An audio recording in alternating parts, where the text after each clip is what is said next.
के मामले को अब भी दिखाया जा रहा है कि अतीक कहाँ खाना खाता था, कहाँ अतीक सोता था, कहाँ अतीक बैठता था, किस टाइम अतीक चाय पीता था, अतीक किस कप में चाय पीता था, वो चीज़ें तो खूब दिखाई जा रही है। लेकिन बृजभूषण शरण सिंह को आप क्यों नहीं दिखा रहे साहब? बिल्किस बानो के हत्यारे पे खबर क्यों नहीं चला रहे आप? सतपाल मलिक जी के खबर क्यों नहीं चला रहे? खिलाड़ियों पे खबर क्यों नहीं चला रहे? और भी तमाम मुद्दे हैं, उन मुद्दों पे आपके जो मीडिया, नेशनल मीडिया है, उनके मुंह में दही क्यों जम जाता है? सतपाल मलिक पे बात क्यों नहीं करती है मीडिया? सतपाल मलिक जी का जब इतना बड़ा खुलासा उन्होंने किया है और राष्ट्रीय सुरक्षा का मामला है, तो इस पे मीडिया में उन क्यों है? इसके लिए तो इन्हें सबूत चाहिए। और जब गुलाम नबी आज़ाद कोई बात कह देते हैं तो उसके लिए इनको सबूत नहीं चाहिए होते हैं। गुलाम नबी आज़ाद की एक क्लिप जो है एक एक हफ्ते चलाई जाती है, और सतपाल मलिक जी के लिए इन्हें कौन से सबूत चाहिए? नहीं, कानून का राज कहाँ है? कहीं तो गुंडे पुलिस को मार रहे हैं, कहीं पुलिस वालों के सामने गुंडे दूसरे गुंडे को मार रहे हैं। तो ये कैसी कानून व्यवस्था की बात योगी जी कर रहे हैं? ये हमारे गले से नहीं उतर रहा। कुलदीप सेंगर, जिनके ऊपर हत्या और बलात्कार का केस है, वो भी जेल से बाहर हैं, उनको जमानत पर रिहा किया गया है। चिन्मय आनंद को ये बोल दिया गया है कि चिन्मय आनंद के लिए कि इनके ऊपर बलात्कार का केस नहीं लग सकता है, उनका बलात्कार का केस खारिज करवा दिया गया है। तो अब योगी जी का जो संवैधानिक चश्मा है, योगी जी की जो न्याय व्यवस्था है, वो मुझे ऐसा लग रहा है सिर्फ एक जाति विशेष पे विशेष कृपा करने के लिए बनाई गई है। कुलदीप सेंगर, जिनके ऊपर हत्या और बलात्कार का केस है, वो भी जेल से बाहर हैं, उनको जमानत पर रिहा किया गया है। चिन्मय आनंद को ये बोल दिया गया है कि चिन्मय आनंद के लिए कि इनके ऊपर बलात्कार का केस नहीं लग सकता है, उनका बलात्कार का केस खारिज करवा दिया गया है। तो अब योगी जी का जो संवैधानिक चश्मा है, योगी जी की जो न्याय व्यवस्था है, वो मुझे ऐसा लग रहा है सिर्फ एक जाति विशेष पे विशेष कृपा करने के लिए बनाई गई है। कर्फ्यू है ना दंगा है, सब चंगा ही चंगा है। चलिए, अब देखने वाली बात ये है कि योगी जी कौन सा चश्मा लगा के इस बात को देख रहे हैं, क्योंकि योगी जी के उत्तर प्रदेश से ही एक सांसद होते हैं जो उनकी जाति विशेष के हैं और जिनके ऊपर गंभीर आरोप लगाए गए हैं कि एक दो नहीं सैकड़ों की संख्या में यौन शोषण के आरोप लगाए गए हैं। और सिर्फ योगी जी के जाति विशेष के सिर्फ एक उदाहरण नहीं है, कुलदीप सेंगर, जिनके ऊपर हत्या और बलात्कार का केस है, वो भी जेल से बाहर हैं, उनको जमानत पर रिहा किया गया है। चिन्मय आनंद को ये बोल दिया गया है कि चिन्मय आनंद के लिए कि इनके ऊपर बलात्कार का केस नहीं लग सकता है, उनका बलात्कार का केस खारिज करवा दिया गया है। तो अब योगी जी का जो संवैधानिक चश्मा है, योगी जी की जो न्याय व्यवस्था है, वो मुझे ऐसा लग रहा है सिर्फ एक जाति विशेष पे विशेष कृपा करने के लिए बनाई गई है। गुंडे मिट्टी में मिल रहे हैं। गुंडे मिट्टी में कौन से गुंडे मिल रहे हैं? जो सरकार का विरोध कर रहे हैं उनको आप गुंडा बना के मिट्टी में मिला दो। और मिट्टी में मिलाना क्या सरकार का काम है? सरकार का काम है, सरकार का काम है कानून व्यवस्था बनाए रखना, और जो सजा देने का काम है वो होता है न्यायालय का। लेकिन यहाँ हो क्या रहा है कि सजा भी सरकार ही तय कर रही है, और फांसी पे लटकाना तो छोड़ दो, गोली मारी जा रही है सरेआम, और कुछ लोगों को छूट दी जा रही है। आपने देखा, अभी कल परसों की बात है, कल परसों एक बेटी को सरेआम जालौन का केस है, गोली मार दी गई, और आए दिन इस तरीके की घटनाएं हो रही हैं।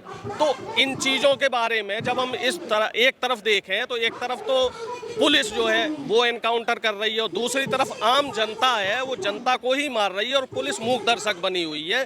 तो ये जो पैमाना है, ये योगी जी जरा इस पे विचार करें, योगी जी जरा इसे समझें कि ये योगी जी किस तरह का उत्तर प्रदेश बनाने की कोशिश कर रहे हैं, उत्तर प्रदेश की जनता को ये गुमराह क्यों कर रहे हैं। कानून का राज है यूपी में। नहीं, कानून का राज कहाँ है? कहीं तो गुंडे पुलिस को मार रहे हैं, कहीं पुलिस वालों के सामने गुंडे दूसरे गुंडे को मार रहे हैं। तो ये कैसी कानून व्यवस्था की बात योगी जी कर रहे हैं? ये हमारे गले से नहीं उतर रहा है। माफिया जो है ना, माफिया अतीत बन गए हैं, अतीत। माफिया तो मैंने अभी बताया आपको कि कुछ जाति विशेष के लोगों पे जो इनकी कृपा हो रही है, ब्रजेश सिंह हो, बृजभूषण शरण सिंह हो, कुलदीप सेंगर हो, चिन्मय आनंद हो, धनंजय सिंह हो, इनके ऊपर कार्रवाई क्यों नहीं की जा रही है? अभी मोस्ट वांटेड क्रिमिनल्स की जो लिस्ट आई है, उस लिस्ट में ज़्यादातर जो अपराधी है वो इनके जाति विशेष के हैं। उनके ऊपर कार्रवाई कब होगी? उनके ऊपर बुलडोजर कब चलाया जाएगा? उनका एनकाउंटर कब किया जाएगा?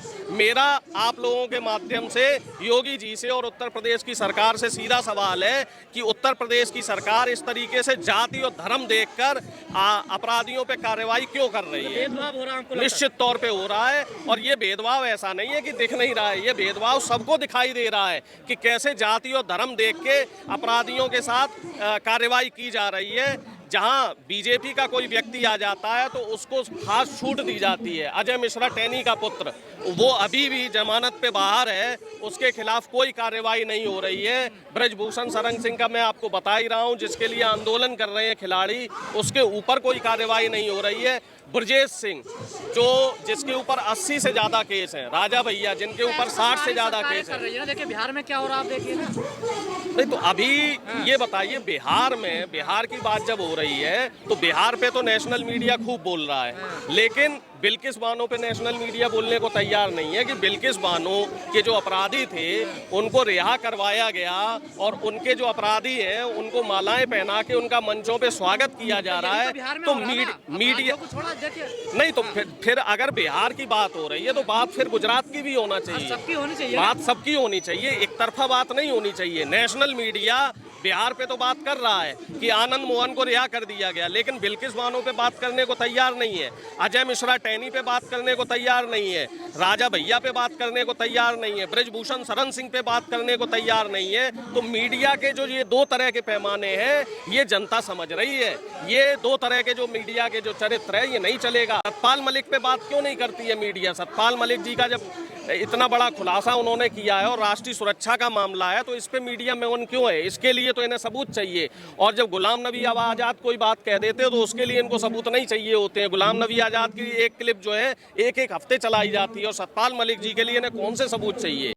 तो वही तो कह रहे हैं ना अमित शाह कि आप क्यों बोल रहे हैं सतपाल मलिक, जब सरकार में तब तो नहीं बोले। वो सरकार में थे तब भी बोले, किसान आंदोलनों के लिए बोले और पहले भी बोले। उस समय नहीं, पुलवामा पे उन्होंने, उनका अगले दिन स्टेटमेंट आया था कि हमारी चूक की वजह से, हमारी गलती की वजह से पुलवामा की घटना हुई और प्रधानमंत्री ने उनको दबाव बता के चुप कराया था। वो खुद कह रहे थे कि प्रधानमंत्री ने बोल दिया था भाई चुप रहो। तो जब चूंकि वो संवैधानिक पद पे थे तो एक पद की गरिमा भी होती है, उस पद की गरिमा के तहत वो चुप रहे, लेकिन इनडायरेक्टली उन्होंने हिंट दे दिया था कि पुलवामा की जो घटना हुई है वो सरकार की गलती की वजह से हुई है, सरकार की चूक की वजह से हुई। अब वो घटना प्रकाश में इसलिए नहीं आ पाई, उनका बयान जो है लाइमलाइट में इसलिए नहीं आ पाया क्योंकि मीडिया में वो बयान नहीं चलने दिया गया। तो सवाल इस समय मीडिया के ऊपर उठता है कि मीडिया के जो ये दोहरे पैमाने हैं, ये दोहरे पैमाने मीडिया के नहीं चलेंगे साहब। कि जब सरकार की कोई खबर होती है तो उसको आप 2 दिन 4 दिन दिखाएंगे, 10 दिन दिखाएंगे।